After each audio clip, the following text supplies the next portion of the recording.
That's a leadership question. What kind of teams are we creating? Is it a team that's got trust, at the top of it? Like I trust that in this case, senior NCO isn't trying to get out of something. He's trying to get healthy. But does the trust go the other way too? Like in this case, does the NCO trust their leadership enough to be honest with them? You have to have that bedrock laid out well ahead of time. Greetings, Leg Tuck Nation. Welcome back to another week here with Drew and Alex. Hopefully everybody had a happy Thanksgiving. I'm going to just go off on a limb here. Thanksgiving is the most overrated holiday on the calendar. I don't know what your thoughts are on that, but I'm gonna firmly disagree, man. I love Thanksgiving. then name one other time where you go to the store and purchase a turkey. The turkey doesn't make a ton of sense. I'll be honest. This Thanksgiving Turkey had sucks. chicken. We had chicken. I'll be honest. That's fine. I just think that okay, let me back up. Turkey Thanksgiving as a holiday in terms of family get-togethers is fine, but the food is overrated. I I think mean, it's the most turkey overrated itself might be cuisine. overrated. I can respect turkey itself being overrated, but everything else is fantastic. Name one. Stuffing's awesome. Cranberry sauce is awesome. But again, Pumpkin pie is fantastic. All of it's so good. when do you ever have that during the year? You don't, and I don't know why. We should have it more. I do. I'll randomly make Thanksgiving dinner because it's like good meal prep food. It holds really well. It's great You meal leftovers. It's prep fantastic. Thanksgiving food Not that hard. Yeah, on you don't do the in whole like thing, right? June. It works. It works pretty well. That is a serial killer move. No, it's good stuff, If you man. showed up to the beach with turkey and cranberry, Why would I bring it to the beach? What are you talking I don't about? know, just something very far away from Thanksgiving would be a beach holiday. I digress. Yeah. Anyway, welcome back. Happy Thanksgiving. Who are we talking to today besides just the two of us? We're talking to Nate Conkey. Colonel Nate Conkey. Correct. I should use the rank. Colonel Nate Conkey. Anybody who was a cadet around the same time frame I was probably remembers him, but for the 99% of the rest of the audience, I will go through his bio quick here. Colonel Nate Conkey is a current United States Army War College fellow studying at Columbia University. Most recently served as Regimental Tactical Officer for the First Regiment of the United States Corps Cadets at West Point. He commissioned as an infantry officer in 2000 after graduating from West Point with a bachelor's in aeronautical engineering. Took a slight pivot and holds a master's in physical education from Columbia University's Teacher College. We'll talk a little bit about that career pivot he made. Colonel Conkey's infantry career has taken him from the 2nd Infantry Division at JBLM to the 101st at Fort Campbell, teaching at West Point's Department of Physical Education, 1st Cavalry Division at Fort Hood, and back to JBLM for multiple field grade assignments, and then a stint as the 1st Corps Commander's Liaison Officer to United States Army Pacific out in Fort Shafter, Hawaii. He returned to JBLM as Battalion Commander for 2357 Infantry of the 189th Infantry Brigade, and then most recently served as the Professor of Military Science for Auburn University's ROTC program in Auburn, Alabama. War Eagle. He's been selected as the next Commandant of the United States Military Academy Prep School beginning summer 2024. Prepsters will appreciate that one. Colonel Conkey's deployments include as a rifle company commander to Kirkuk, Iraq, in support of Operation Iraqi Freedom, and as a future plans officer with 1st Cav to Bagram, Afghanistan, in support of Operation Enduring Freedom. His list of awards is pretty long, as you might expect, but I'll highlight a few: Bronze Star Medal, Purple Heart, Ranger, Airborne, Air Assault, Pathfinder, and both the Combat and Expert Infantryman's badges. As well as a little more uniquely, he was the Army's Athlete of the Year in 2014. We will certainly be talking about his rugby career a little bit in this episode. And he's married to fellow Colonel Kate Conkey, an academy professor in the Department of Behavioral Sciences and Leadership. They have 3 kids together, and we will definitely also chat about the whole dual military family experience with 2 officers trying to pursue pretty intense careers as well. And I think it's pretty safe to say that one of the main reasons we brought Nate on, Colonel Conkey on, is because he's legitimately a badass. You just went through his whole bio, but one of the other things we talk about as well is I believe he was a colonel when he did this. Maybe he was a lieutenant colonel, but back-to-back 600s on the ACFT. And going into this recording, I think you and I were both of the impression that that was like within a week. And we asked him to clarify, and no, that was like legitimately back-to-back. So he is a card-carrying member of the elusive 1200 club. We challenged him to the even more elusive 1800 club, recognizing that really that could go on into the 2400s and beyond. For those of you out there that like a testy challenge, but no, as a colonel and as somebody who's been in for a while, some of the things that really stood out as being most impressive is that he's stayed relatively injury free, despite, like you mentioned, playing rugby, which is the greatest sport on earth, and also having a pretty illustrious infantry career. So we dive into a lot of that. I think there's a lot of cool lessons learned, a lot of practical lessons to be learned. But yeah, like I mentioned at the top, just pretty much a certified badass. And I'll just highlight going all the way back to like new cadet basic training, Morrow, experiencing that whole thing. Colonel Conkey was, or at the time, Major Conkey was just kind of like the pinnacle of fitness for what a lot of us saw. I don't know how many people had him as an instructor. He was my military movement instructor, jacked out of his mind and running ridiculously fast, leading run groups I was a part of where I was getting smoked and all that stuff. I heard from the rugby community, his nickname in that space is King Conkey, just a pretty dominant athlete all around. And as you'll hear in this conversation, just kind of a well-rounded human as well. What is military movement? Because I just picture a class full of people like crawling and jumping over something. There was a little bit of crawling involved. It's a gymnastics course every cadet has to take. There's like an obstacle course involved and a little bit of trampoline stuff. And like, hey guys, we're gonna crawl to lunch today. Not quite that kind of military movement.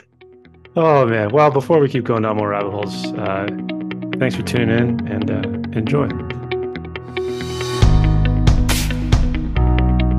Hey guys, before we kick this episode off, just wanted to give a quick plug to the two options that we have for folks interested in training with us. We have the team-based Long and Strong program. And then if you are interested in a more engaging, intensive, more tailored option, we offer one-on-one coaching as well.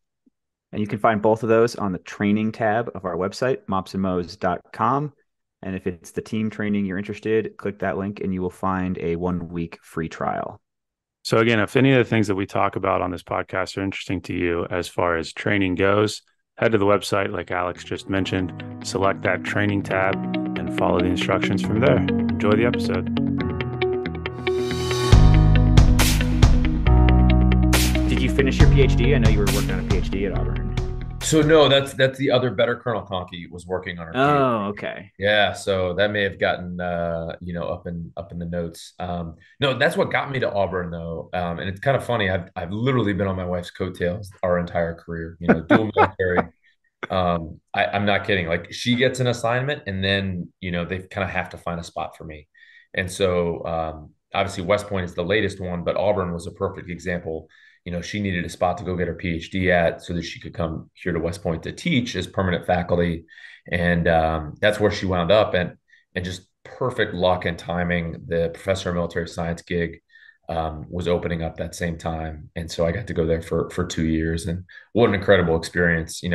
Obviously the culture and community of Auburn as a university, but the commitment that the cadets had to wanting to get better every single day. I don't think you could have recreated that in a factory. It was just an awesome experience for 2 years.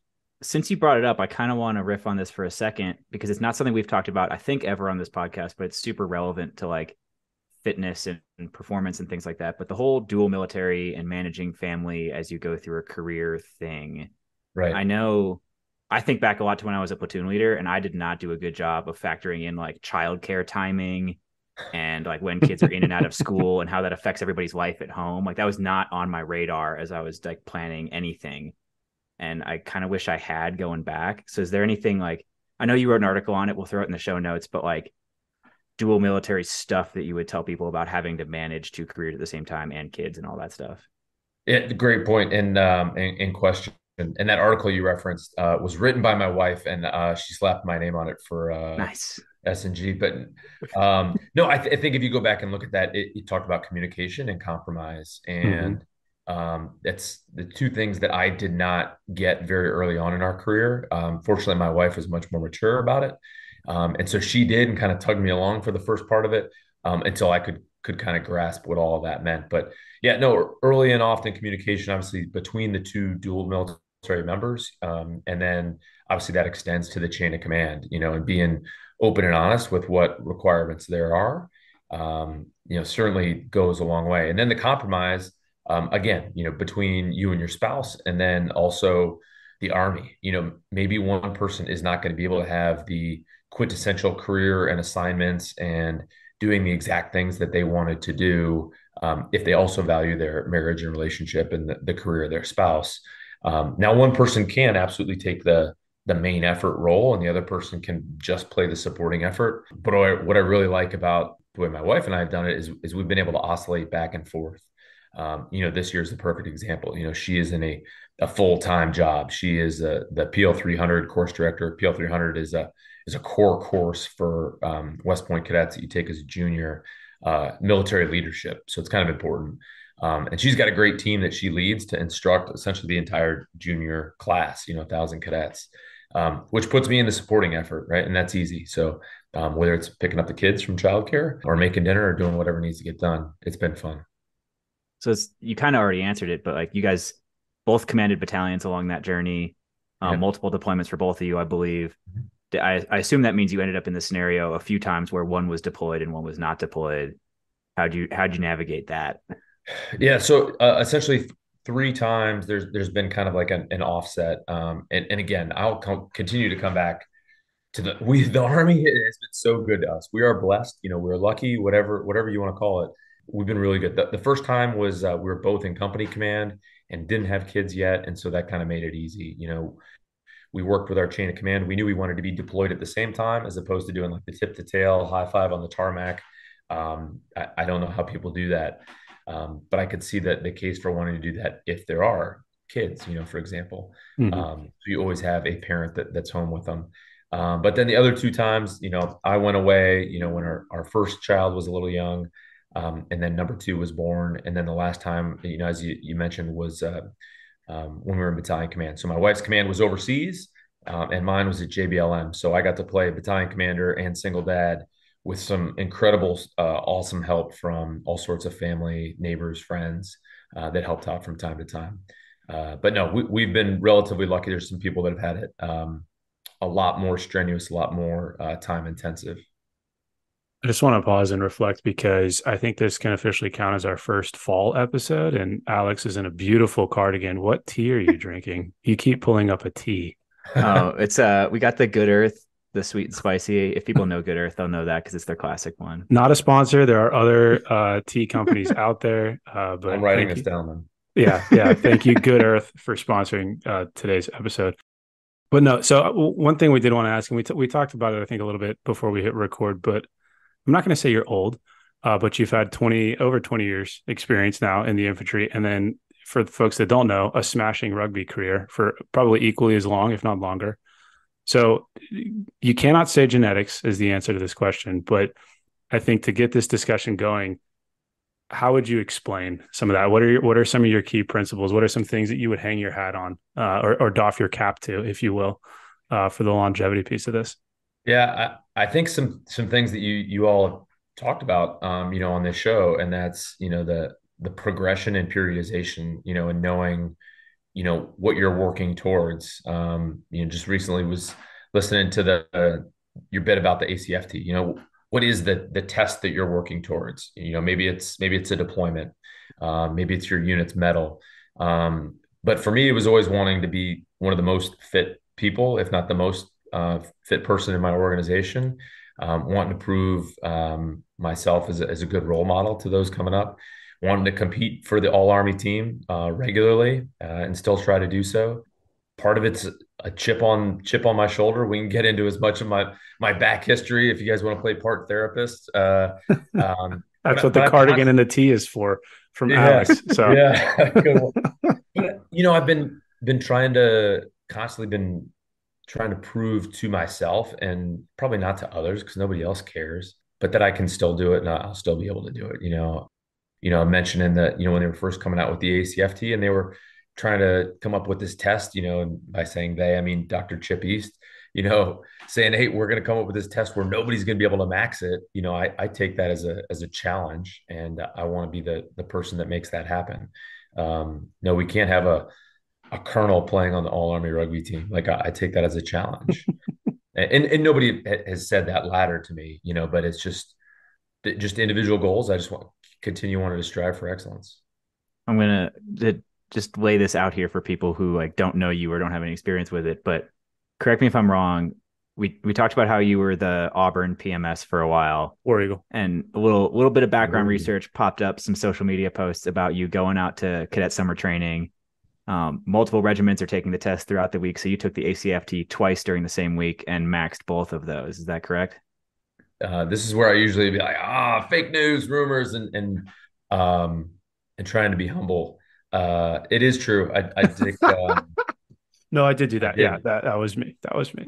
They were they were back to back. They were the same morning. So they were the same day. Okay, that was my question. Same day. Yeah, like I finished one, I ate a banana, and then I hopped in with the next group. It was great. That's what I'm talking about. We might make that part of that might be a long and strong. But that came out from a challenge, right? So, once you accomplish a goal, is your new goal the same thing? No, it can't be. And so it just kind of came out kind of as a half-baked challenge from some of the cadre that were on our team at Auburn. And they said, hey, you, and actually it was another cadet. And again, the other thing too, right? Competition drives everything. So I had an amazing cadet, Andrew Sherrod. He's lieutenant out of Carson right now. Shout out. And he and I were battling to see who was going to get this 600 first. And we both met the goal same day. And so then we set to who's going to be able to get two of them back to back. And the 1200. Yeah. But just the way it's set up at summer training, right?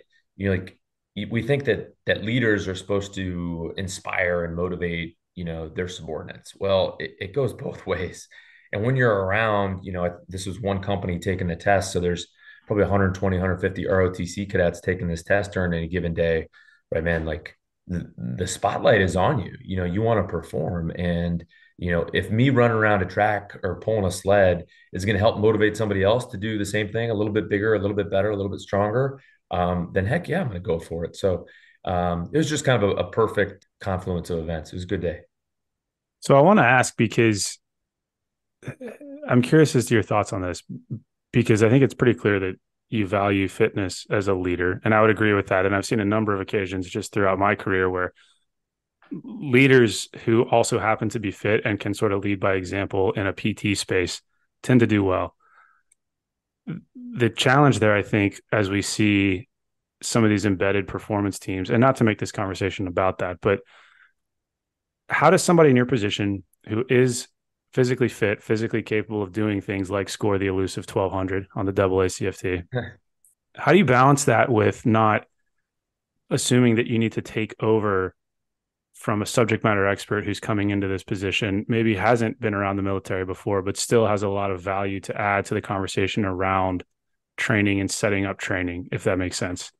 I think it comes down to empowerment. Every team that I get to come be a part of, there's subject matter experts in every walk of life. And so I would welcome anybody with any kind of answers on that team to come up with something. And sure, maybe you get to a point where something's not working. And I mean, heck, the title of this podcast, Mops and Mows, right? Like what performance outcomes are we getting? Are we having the effect that we need to? If not, okay, let's go back and talk about it. But if you have people in your organization, and I guarantee, most people do, and you empower them, it leads to a sense of ownership. And that ownership then goes to performance. And it doesn't matter if it's physical, it doesn't matter if it's planning, I would welcome anybody as a part of our team certainly if they're there for that very reason. So if we had a high performance team, and I've never been in a unit that's had one, to be honest. I've longed for it. I remember, when I was in battalion command, we'd stare across longingly. I think it was 17th Fires, was over there, and they had a bunch of folks embedded in their organization. I was like, oh, that'd be so great. But the alternative is me looking at, captains that have, master fitness training experience, or NCOs that have 10, 15 years under their belt of developing physical fitness plans, and saying, okay, guys, what do we got? And 9 times out of 10, they're coming up with quality products. I can briefly insert something here. Is this a shout out to your MFT days? One of my students, when I was teaching MFT, Yeah. was in your battalion at JBLM and spoke very highly of like getting sent over there because they wanted to get the opportunity to do it and stuff. So I can vouch for the fact that Colonel Conkey was not in the driver's seat for the PT program for the whole battalion. He was empowering NCOs. Nice. Thanks. Good shout out, Alex. I appreciate it. Well, so as you're saying, I mean, I guess I sort of glossed over another question that I'm curious to ask you, which is that just your thoughts on, again, as a leader, the importance of the physical fitness piece. And you may not be the fittest person on your team or at your battalion, company, whatever, but we've all seen leaders who I think maybe recognize that they're not that. And then instead of still being a motivating factor, they choose to just sort of like attack PT. They don't prioritize it. They don't recognize the importance of kind of leading from the front in that space. What are your thoughts on that? I think we all naturally gravitate towards what the space that we're comfortable in, right? Mm-hmm. And so for me in the physical fitness, arena, and actually some going back to Auburn, and some of my cadets from Auburn probably wishing that I wasn't so comfortable in that space, because you know there's been a couple times in my career, just as like a little side note, you get a little bit of a Dr. Jekyll and Mr. Hyde, and so I remember being an S3, operations officer and an executive officer for my battalion. This is circa 2014, and my team would talk about me, and there was a garrison Major Conkey, which they apparently liked and approved of, but then the field Major Conkey, I think it's because there was high stress, Mm-hmm. he did not approve of probably the way that he went about different things, to use the third person, and so it went at Auburn, right? So there was the version of then Lieutenant Colonel Conkey before 08 in the morning that they didn't really appreciate being around, because I took a lot of things personally, maybe effort not being the least of which. But to your point, it put out clear expectations, priorities.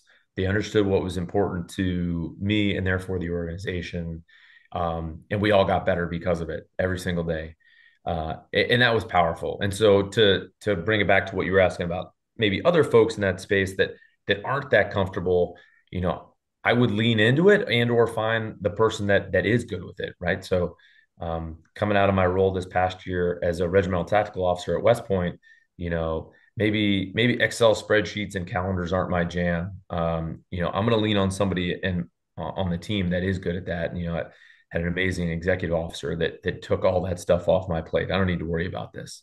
Maybe it's training a staff, or maybe it's find your subject matter expertise yourself, lean into that, but then also don't be afraid to go to others for help and assistance, and always be trying to fix the hole in your swing, so to speak.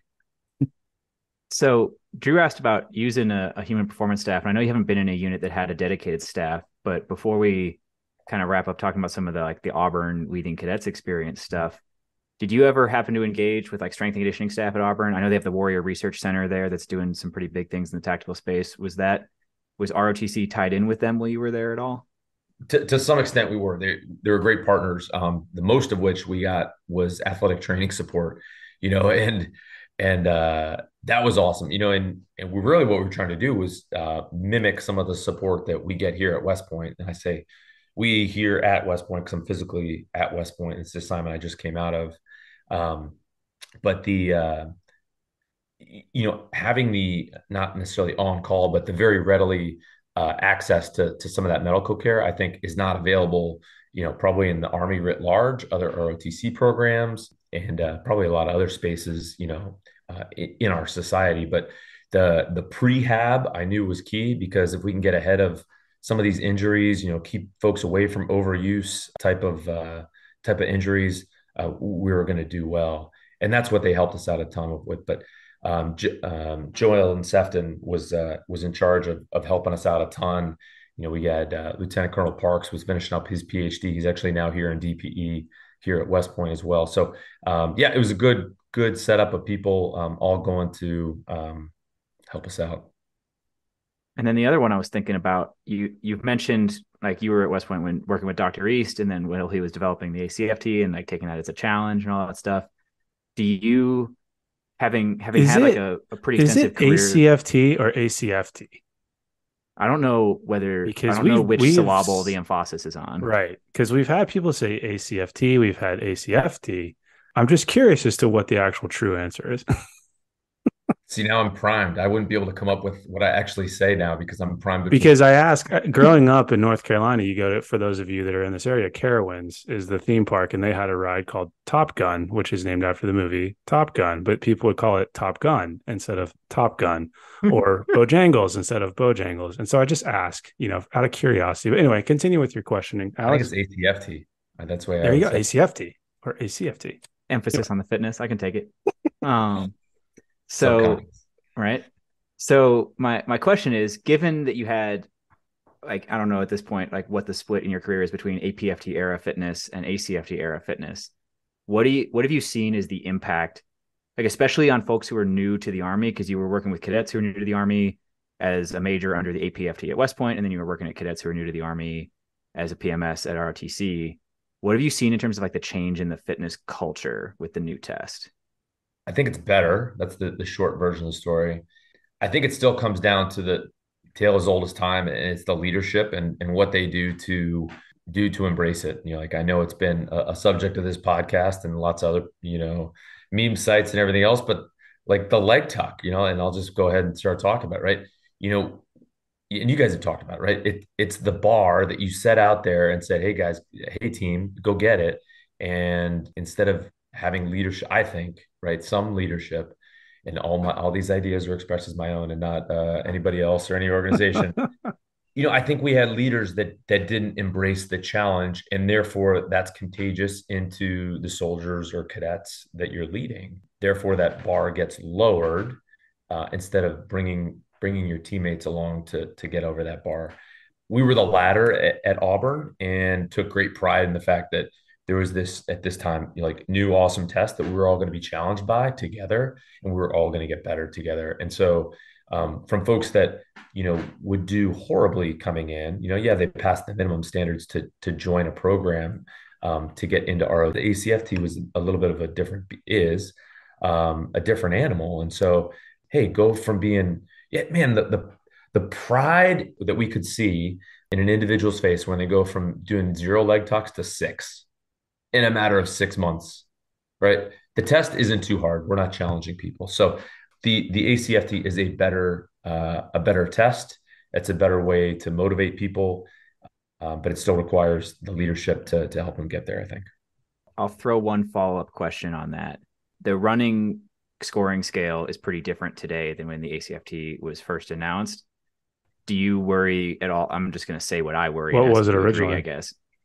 Originally, maxing was something like 12:30 or something like that. I don't remember what passing was because I wasn't paying too much attention to that.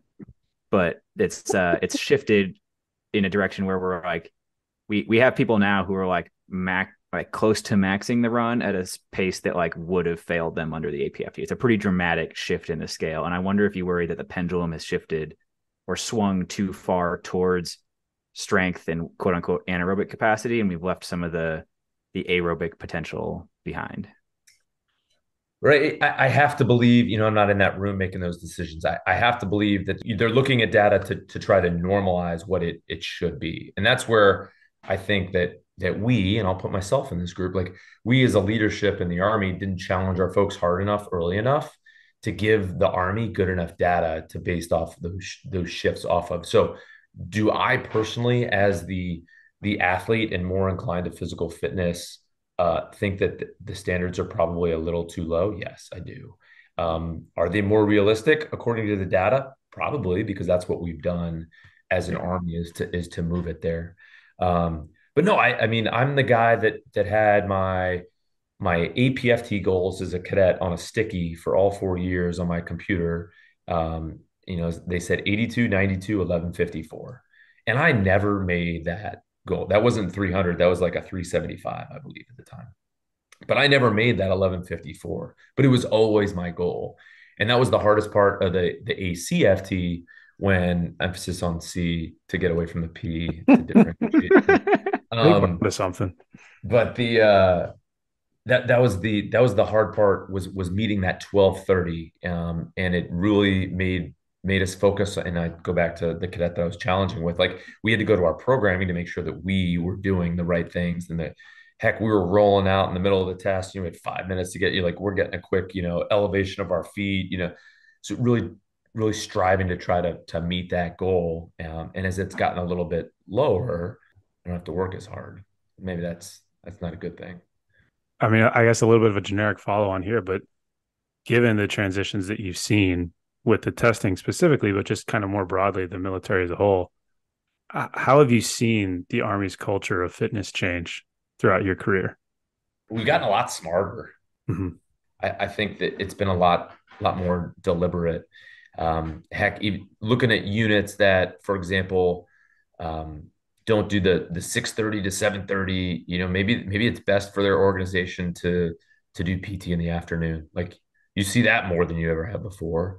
I remember the days of just running every single day and doing push-ups and sit-ups every single day. That's silly. What's that doing? Where, I as a lieutenant, felt the need to, and certainly nothing against anybody wanting to do this now, but I would need to go get another workout in the afternoon because I hadn't been able to challenge myself earlier in the morning. But now the way that we can work different models, and you guys know this better than I do, but like you can make it challenging for everybody, depending on what it is, what components of fitness that you're working on any given day. But I think we've gotten a lot smarter, like not just throwing on a ruck and running for 6 miles, in boots, every other day. I think that's not good for us.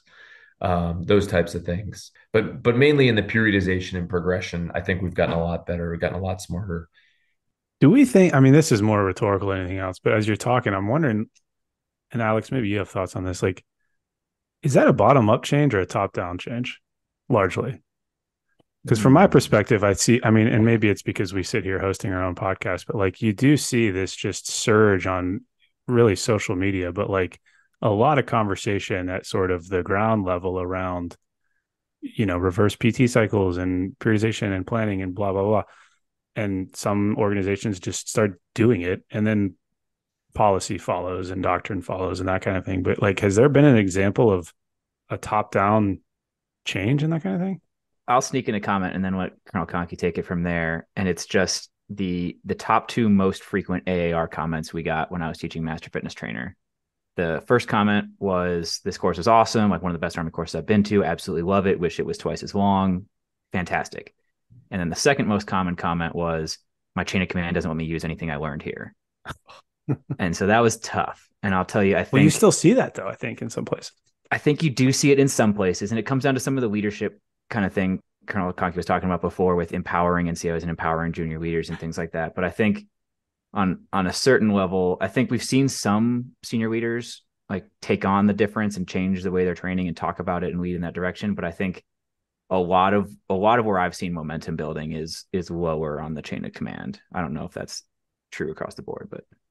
So, if leadership doesn't have the good idea sometimes, and I've certainly been guilty of this numerous times, like sometimes you feel that it's a challenge, right? If it comes from a subordinate element, but we, putting ego aside, what's best for the organization. I was coming in to battalion command, and myself and the sergeant major were coming both in at the same time, and doing a little bit of an observation of the unit beforehand. We're looking at it, and I'm like, sergeant major, we got to change this PT stuff because this dude's a PT stud. I mean, oh my gosh, sergeant major, we got to do something about this PT thing. We're going to come in and fix it. And he was like that wise, sage advice of any NCO that we as officers want to be paired with. He was like, hey, sir, let's come in, let's check it out. Because this was an organization that was doing PT in the afternoon, down at the lowest level possible, whatever individuals needed, and, at the lowest team level. And we came in, and the first thing I did, I hadn't done this in another organization before, but I was like, what's one thing you like? What's one thing you don't like? What's one thing that we're not doing that you would want to include? I must have gotten like to a man or to a soldier, right? Like probably 90% of the people were like, things we like was decentralized PT in the afternoon. And I was like, whoa, good thing I didn't mention that in the change of command speech. You just proof, like listen to the NCO. I say all that that yes, it is growing. I think to your point, it is a groundswell. It is probably a little bit more bottom up because us old people didn't grow up that way. But I think social media certainly helps, like, hey, this unit, they're getting ready for, they're going to reverse cycle ops, or they're trying to prep for, going to NTC. It's going to be super hot, whatever it is. And so they do PT in the middle of the afternoon. Maybe that works. So I'll ask, and correct me if I'm wrong here. I think that was a relatively unique battalion command, right? Like ACRC had active component, National Guard, Reserve, and the mission was to train Guard and Reserve for deployments, right? Absolutely. So First Army has that mission of training our Reserve and National Guard partners. And I would not have been able to command a striker battalion. We mentioned earlier, right? I was playing single dad, like had 3 kids at the house. So this special organization was almost built for me to be able to do this in this time and space. But yeah, had senior leaders of post company command captains and majors as the officers, had all the NCOs were prior platoon sergeants and or first sergeants. So very senior heavy organization. And our mission was to go out and work with our Reserve and National Guard partners, up and down the West Coast. We're out of JBLM and over into Idaho and a little bit into Montana. But it was a great experience. And it was also, we didn't need, I mentioned the example with me and the Sergeant Major, we didn't need to come in and, beat the drum about the importance of physical fitness, right? It was, they knew it. They had that, we talked about the empowerment and the ownership. They knew what their jobs were. We're often sending, E7s out, in pairs, to the middle of California to go train up some infantry battalion. Like, you got to be able to trust those folks. And if you're going to trust them with that mission, you have to trust them that they know what they and their bodies need to keep themselves in good fighting shape. So to follow up on that, I guess there are 2 questions. Because one, that's an organization where you might be able to get away with a little more decentralization. You can treat people with like a little more hands off, big boy, big girl rules. So first, I'm wondering like how that worked out, and did you run into any problems where it didn't work out in terms of personal accountability? But the second half of the question is, you're there to train Guard and Reserve soldiers. Did you see any significant difference in terms of fitness culture or fitness concerns with Reserve component soldiers preparing for deployments when it comes to fitness? Yes. And not, we as leaders, we're not supposed to walk by a standard because we now set a new lower standard. But I think with our brothers and sisters that we were training, we weren't there to, if we were over the course of a weekend or maybe like a week-long exercise, we're not there to instill a new warrior ethos and, physical fitness goals. And most of them got it anyways, right? I mean, it's just the one-off kind of thing. You're not gonna be able to do or change, I don't think, in that case. It's really not worth, I don't think, the bandwidth at that point, right? As I'm partnering with battalion commanders and brigade commanders, we're talking about like heavy level mission command and employing, our combat forces, what we're going to do to be the most effective. I'm not being like, hey, did you see Specialist Jones over there? You're like, we may want to check out the ABCP. Like, that's not part of it. That's fair. And then internally, yeah, of course we had our challenges. Anytime you go decentralized, there's folks that are gonna push the envelope. And that's why we have the checks and processes in our system. And we do fitness tests and we do height weights and we hold ourselves accountable. So I think we did a decent job of doing that. Fair enough. This next one is flipping the question Drew asked around a little bit. Not how has the Army's culture of fitness changed, but for you personally over the course of your career, how has your approach to fitness changed? Oh, that's a good question. No pressure. Yeah. It's probably, having to work smarter and not harder. I remember chasing my fellow lieutenants, Neil Smiley, Phil Kinnery, Ben Williams, like up and down the block at then Fort Lewis. Shout out fellow lieutenants. Yeah, I love it. The mafia, but trying to keep up with them was intensive, and I probably wouldn't be able to do that to this day. I need to, like, okay, maybe they're holding themselves to, maybe they're a runner, or somebody else is a power lifter, or somebody else is a triathlete, or somebody else is specializes in this sport. But I was trying to be better than everybody at everything, and it's not really sustainable. And so I think I've gotten to work smarter and know where my skill set is, as an individual, and gotten to work, towards. And like anybody, like in any sport, any activity, you end up gravitating towards what you're good at. I think they call that the virtuous cycle, right? You're good at something, you get better at it, which makes you want to do it more. You probably get some kind of affirmation, so you do it more, you get better at it, and you just go in that kind of circle. And so I still try to stay somewhat as a generalist, and try to stay, be able to kind of be in the ballpark of doing everything well, but have to be a little bit more strategic at it now. Are you going to go for the elusive 1800 on the ACFT? I don't know if that's in the cards. We'll see. We'll just focus on 600s for now, Drew. That's fine. Someone told me that they didn't think you could, so I just wanted to throw that out there. Writing it down right now. For the record, no one said that, but you mentioned. But no, I mean, we mentioned rugby a little bit earlier, but just along that journey, inevitably, you're going to face injuries, you're going to face setbacks, that type of stuff. What in that space have you dealt with, and what does that look like for you in terms of approaching rehab and approaching return to duty, but also in your own sport, kind of return to play? Right. Good question. And I think my answer dovetails into, a previous question. I'm probably still only doing this because I didn't do it for years. So I actually came into rugby a little bit late. So I didn't play rugby at West Point or in college. I actually picked it up at probably about 25 years old. A funny aside, my XO at the time, who did play rugby in college, but I'm an HHC company commander. This XO is like, yo, sir, you may want to come out to rugby practice because you need a way to get some aggression out. So that was my introduction to rugby. Thank you, Preston Robinson.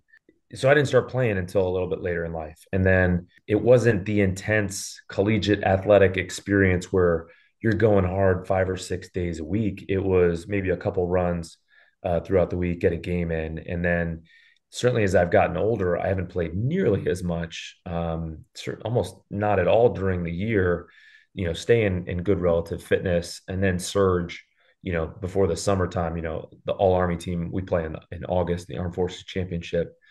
And so just surging at that time of year, I'm able to get ready. So from a rugby perspective, I think that's why I've been able to do that. And I think I dodged the initial question.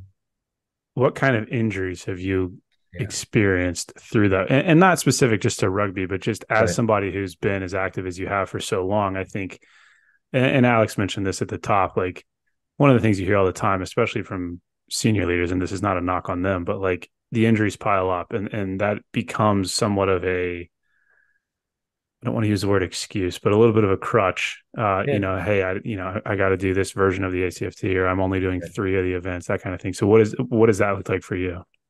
It's a little bit of luck and timing. So, I've got my 5 jumps out of airborne school, a couple more at Ranger school, but I've never been in an airborne organization. Right. So that's a heavy toll. I think I realized early on, there was a couple ruck run competitions that we did, but maybe I didn't really like the feeling in my knees too much. So I probably stopped the ruck running portion of what we were doing at my personal program. And then that usually cascaded into any organization that I was in charge of. So from that perspective, I haven't had to kind of endure those types of injuries. I've been in organizations where if I did get hurt, it was along that same empowerment, ownership, and performance kind of pathway. Like if I was hurt, I just got fixed. I was never pressured to like keep going. Your team needs you, or anything. Like it's like get healthy and get better. Haven't had any, knock on wood, serious injuries. Probably the most serious thing I did have was a knock on my head, and that was a concussion. Probably several others that weren't diagnosed, but one playing rugby that was pretty serious. You get blown up a time or two, and that I'm sure weighs on you. But nothing that really takes you or that took me out of the fight or had long lasting impact. So extremely lucky, and I'll blessed actually. So this is probably the most cliche question I've asked on the podcast, but I'm going to do it because we've talked about rugby a number of times now. How has that sporting environment given you or has it given you a perspective on leadership that you think you wouldn't have had otherwise? I think we learned so much from team sports that can't even come close to being explained, and it comes down to places like here at West Point. We were quoting DPE earlier, every kid an athlete. But if you look at a couple things, like the discipline and work ethic that you have to have, and this is across, many more sports other than rugby, but the discipline and work ethic, like the training schedules that you have to put yourself, and this isn't me, I'm talking about, like right now I'm envisioning the 60-man roster from the West Point rugby team, and why I hold them on just such a high pedestal. But I think that's the first thing, discipline and work ethic. The second one is kind of the teamwork and collaboration. Rugby, I think, is unique in that anybody can be in charge at any time if they've got the ball, and everybody's got to be in synchronization with one another to be able to do it effectively. And it teaches you team skills. I rode here at the academy. I was on the crew team for 4 years, and yeah, you've got to be in sync there. But generally, you've got a metronome to what you're doing, and you know what's coming. But in rugby and a lot of other contact sports, one cut left or cut right, and the whole game plan changes, and so you got to be in sync with each other. And then the third thing is probably the resiliency, adaptability, like that grit factor. And when you come up against challenges, setbacks, failures, defeats, whatever, like how do you react to it? So, here on the West Point rugby team, Coach Sherman, he talks about the climb all the time, and how we're getting better. And yes, we may be going up and take a quick dip, and maybe whether it comes in terms of an injury or a loss or something, individual play that doesn't go our way. It's how we bounce back. Boxers say, like, how fast do you get up off the mat, and then start swinging again? How do you get yourself up off the floor? So no, I think rugby teaches us so much, and that's not, I left out the whole, winning matters, Mm-hmm. and it being a people first, business. But that direct parallel from rugby, from team sport, to leadership, to the Army, I don't think can be understated. I could talk about this for hours. Sorry. Well, hold on. I'm gonna steal Alex's riff and riff ahead of him because I have a follow-on riff to my riff about rugby. You talked about team sport, and we've heard this a number of times from a number of different people, and it's almost a cliche at this point. The values you get from team sport, et cetera. How do you think you can instill some of that into a military culture that also harps on the team, that also harps on a lot of the things that you have just listed there from a field sport perspective, but it just seems like there's something, there's just something missing, if I can go so far as to say that. Hot take, more team sports. Yeah. The injuries are going to go up. Oh, well, let's get some prehab in. Like, if I know I'm going to be doing a sport or an activity that's going to involve some type of agilities, let's train up for it. Let's do some agility drills so I don't have Achilles and ACLs lying around all over the place. But, I didn't even mention it, as I was kind of going off on rugby and the benefits, but the esprit de corps and the cohesion, that's huge. And I think when you have, and it doesn't have to be team sports, right? But, anytime you take a small team, an organization, a unit, and you place them in a tough spot, and it could be, bottom of the ninth inning, or it could be, a couple minutes left and you need to try, or it could be, hey, we're on the side of a mountain and we need to figure out how to get up and over to get to our LZ, our extraction point. You put them in that crucible type of event, and you're going to grow together as a team. And I think that's where we can do wonders. And I'm taking all these courses and going to Columbia right now, organizational psychology, group dynamics. It comes down to the teamwork that you're generating. So it doesn't have to. It could be out in business. It could be out in industry, right? Like, the leader that's at the front of that formation, what are they doing to build that team? I think you can learn it a lot of different ways. Team sports certainly helps. Crucible events certainly helps, but being a good person, right? I'm always holding myself up to that challenge, but the motivating factor, trying to get people all going in one direction, the vision, direction, motivation. I'm going to start going off on my leadership philosophy here in a second. It's interesting though, because, and not necessarily a question, more a thought, but, we mentioned Dr. East as somebody who we all mutually know. And if you look at the physical culture stuff specific to the military, And I've got a physical fitness manual from 1914 on my desk. Like team sport is a huge component of that. Like they block out time in the schedule each day for team sport. And I think to your point, like, man, could you imagine a modern day military, not even just the Army, but just a contemporary military organization having that as a priority, what that could do to potentially solve a lot of the problems that we see come up all the time now. Yeah. And a lot of them are based off of, not having, I think some of the problems are based off of not having cohesive teams, right? Mm-hmm. Can you handle problems at the lowest level possible, before it explodes into something? Probably more likely to do if you're familiar with a culture where, individuals are empowered. You feel like everybody has a say. Not everybody's in charge, everybody's in command, but you feel comfortable. You have that it's a safe place, right? And Mm-hmm.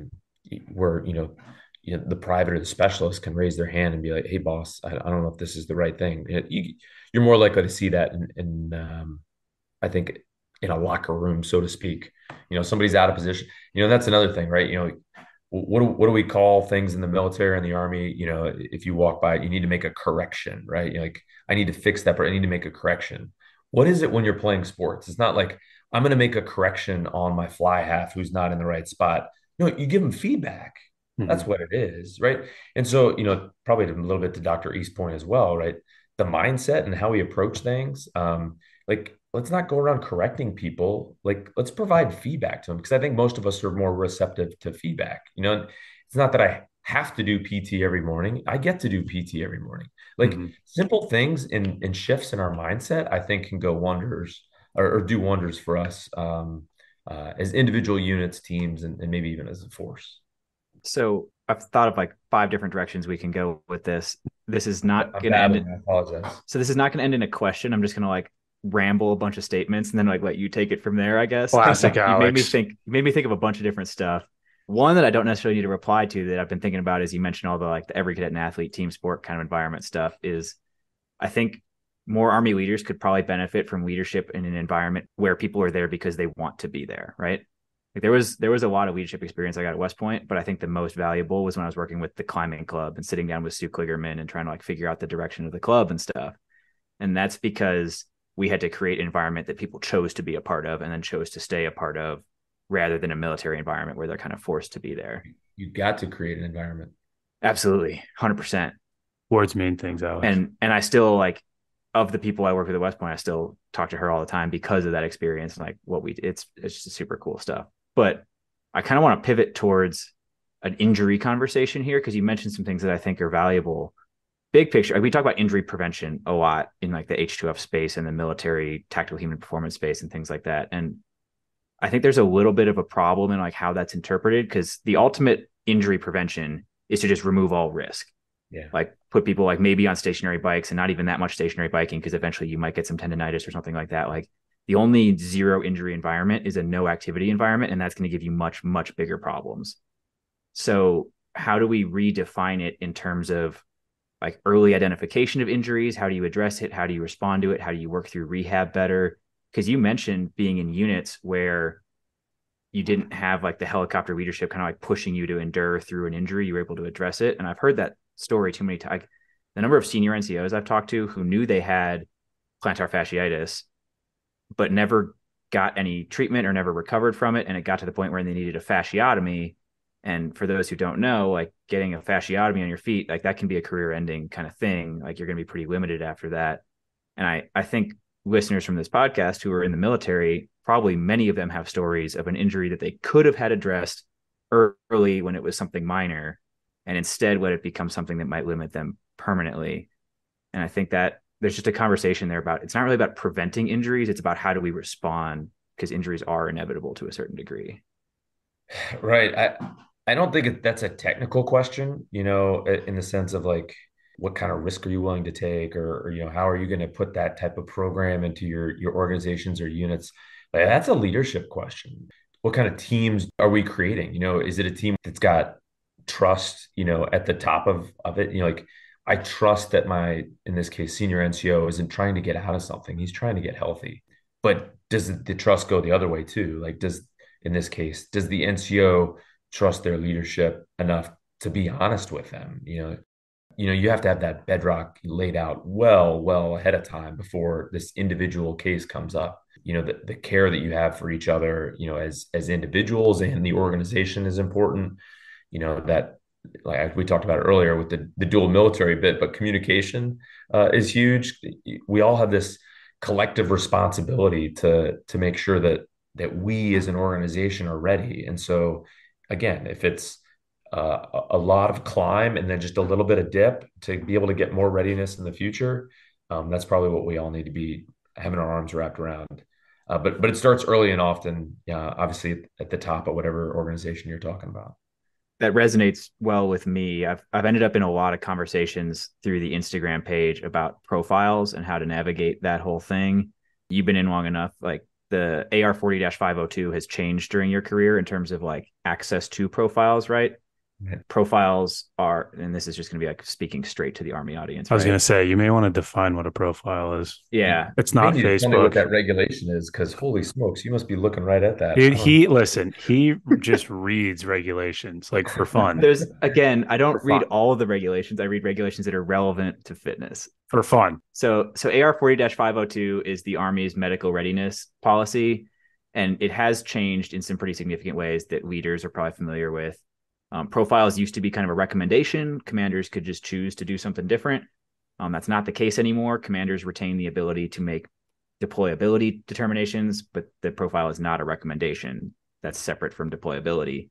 And like profiles have HIPAA considerations and things like that. So like in a lot of Army units, there's an expectation that like if you have a profile, you have to have it on you, or else your leader is just going to ignore that the profile exists because you don't have a physical copy on you. Again, not a real thing, but it all comes back to what you talked about with trust, right?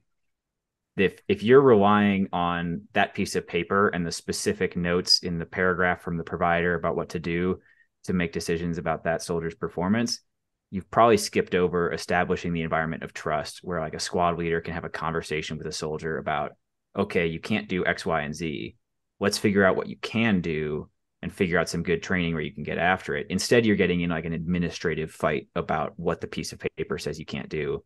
And I think you're missing the point when you get to that. I don't know. I've had lots of conversations with this about a lot of leaders. I'm not sure we know what the answer is, but I think you stated it very well. And I'm going to come back. It sounds so simple, right? I could be sitting on a therapist chair and, what are they going to, like, how do you help your family or your married life? Communication, right? But that's the answer here too, is having early and honest, frank conversations with up and down the chain of command, and then also with the provider, right? So the best spots that I've been is when leaders talk to those care providers along with the soldier, not in a hovering mode, but just in good, honest dialogue, to make sure that we're not going to hurt the soldier. That's what we don't want to do.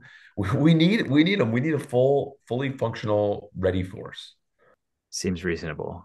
Easier said than done. But I do want to ask you, we are approaching the hour mark here. I want to respect your time. I have one last kind of oddball question, and I think Drew's got some closers for us. But your bachelor's degree is in Aeronautical Engineering, correct? Fact. All right. And then your master's degree is in physical education. Yes, they're the opposite sides of the spectrum, if that's what you got me pegged as. Can you walk us through the decisions or the changes in your like life plan and interests that led you from aeronautical engineering to physical education? And then as an add-on to that, which one do you think you'll use after you retire from active duty? Great questions. And it's one that I talk with cadets about all the time. And I think I would have followed my own advice, and that was I followed my passion. Mm-hmm. And that's pretty much been my MO my entire career. I've been pretty blessed that it's worked out. But as a cadet, I go back to like I was 7 or 8 years old. I got my head craned up at the sky anytime a plane or helicopter goes by, and I was just absolutely amazed by flight. And I was that kid that, what do you want to be when you grow up? I wanted to be an astronaut. I kind of got sucked into the awesomeness of junior ROTC for a year in high school, and I made me realize that I probably needed to get good grades if I was going to do anything like be an astronaut or go to college. And oh, by the way, there's this place called West Point that you might be interested in. And so that grabbed my attention. But when I got to West Point, I still was amazed by things that flew. And we had an aeronautical engineering program, a mech, but with an aero track. And that's what I wanted to do. It probably helped that there was a couple other folks close to me in my cadet companies that were interested in the same thing, like a good kind of peer pressure. I had some amazing project partners that helped me get through that major as well. So it certainly wasn't all me, but I also still at the time, was considering being an astronaut, and that aeronautical engineering into being an aviation officer was a track that I was looking at heavily. However, I got to my junior year, my COW year, what we call it here, and there were essentially tryouts to go to a summer training where you wouldn't just go to a regular unit to tag along for the summer and help lead a formation, but you could go to a Ranger battalion. And so PT scores, I'm sure, were at the heart of it. And you placed the challenge in front of me, and heck, that's what I want to go do. And so I went and did this, what we called CTLT, Cadet Troop Leader Time, experience with 275, and it absolutely changed my outlook and my vision on what I wanted to do in the Army. And so now getting back to 275 was my goal as an infantry officer. I also foolishly thought that every infantry platoon would be like a Ranger platoon, and that wasn't quite true. But no, certainly no regrets. And I got out into the force as an infantry officer, and that's what I've been doing ever since. The PE portion comes into another goal, and that's when I left West Point. I wanted to come back to the Department of Physical Education, right? From just a very myopic standpoint, like who wouldn't want to work in a $100 million facility wearing shorts and t-shirt, just yelling at cadets. No, we don't yell. Providing feedback to cadets. There you go. On a daily basis. And so that's what we set our sight on. And so again, using my wife in her coattails, she got picked up to teach in the behavioral sciences and leadership department first. And then, I got to go over to DPE, but that entailed going to get a phys ed degree. So very long explanation to those two sides of the spectrum.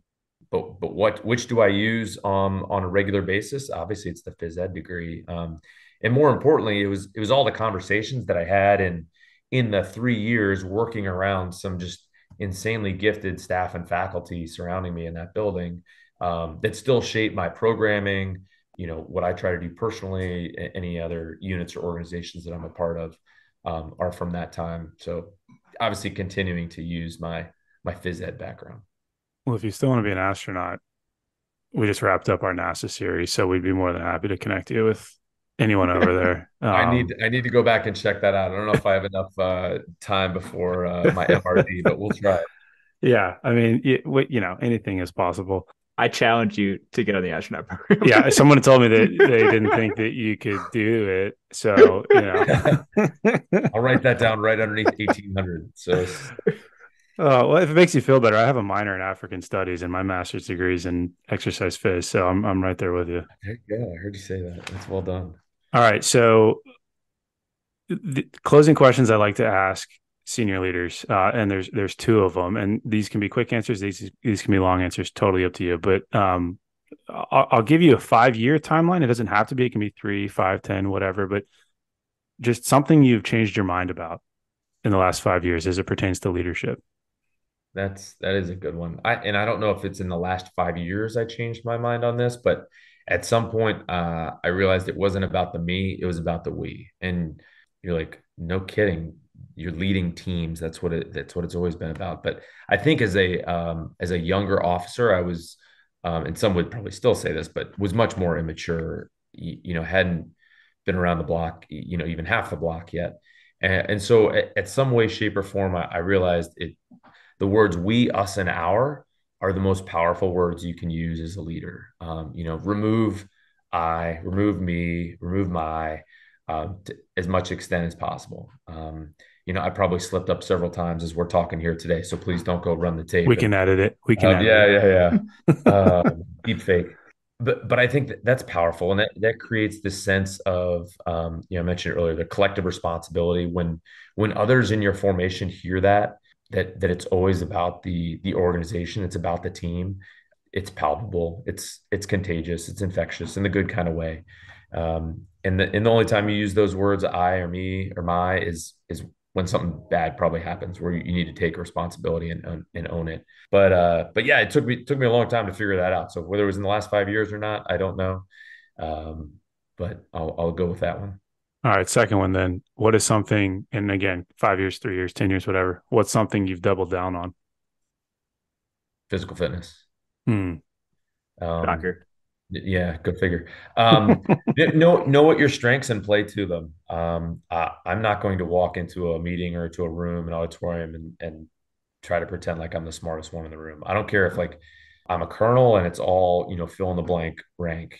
I'm humbled every single day where I'm around other people, whether it's in our Army formations, just finishing up as an RTO, so working with captains and majors, post command captain, like these folks are doing things that I would have never sniffed at as a junior officer, let alone even now.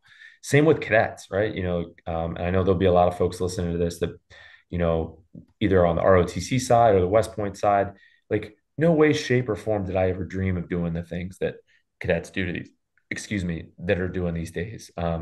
With the demands on their time and the resources, we ask a lot of them, and they do it awesomely. To think that I've got all the answers, absolutely not. But to get back to the PT point, that probably is one of the areas of strength, and I get it from hanging around with 20-year-olds all day, every day for the last, probably 3 or 4 years. And that's kind of been in my head, like, not that I am 20 years old, I know that, but I need to be able to run with them, literally and figuratively. I got to keep up with them. And so playing to the strength of physical fitness, hey, this is something I'm good at, much more of a strong ranger than I'm a smart ranger. Let's double down. We'll emphasize the importance of this and knowing my strengths. Cool. Well, Awesome. I can't think of a better way to wrap it up. So thank you for your time. And then also thank you for your perspective. This has been a really fun one. Oh, this has been an awesome opportunity for me. While I cringe at the thought of listening to myself on tape, I do look forward to going back and listening to some old episodes you guys have, and then anything in the future. So thank you again. Of course. Hey, Alex, let's cover our ass real quick. Oh, great idea, Drew. All right, guys. The views and opinions expressed in this program are those of the speakers and do not necessarily reflect the views or positions of any entities they represent. Thanks for tuning into this week's episode. Before you go, please rate and review the pod on the listening platform of your choice. You can also visit us on our website at www.mopsinmos.com. That's mops, the letter N, mos.com. You can check out the library of podcast episodes, our latest blog entries, any helpful resources, and also sign up for our newsletter. Drew nailed it. Just to underline a couple of things, the podcast entries have in-depth show notes on the website. So if you missed anything or you want to read any of the research we talk about, it is all there. You can, at the bottom of the website, sign up with your email and receive future updates from us. The blog posts go a little bit more in depth in kind of written form on a couple of topics we get questions about all the time. But most importantly, I just want to ask all you guys, our best way the word gets out is absolutely word of mouth. So tell your friends, tell the people you work with, anybody you think would find it useful. Thanks for spreading the word. If you have any questions or comments, feel free to shoot us an email at either Drew or Alex at mopsinmos.com. Or there's a contact form on the website. Thank you.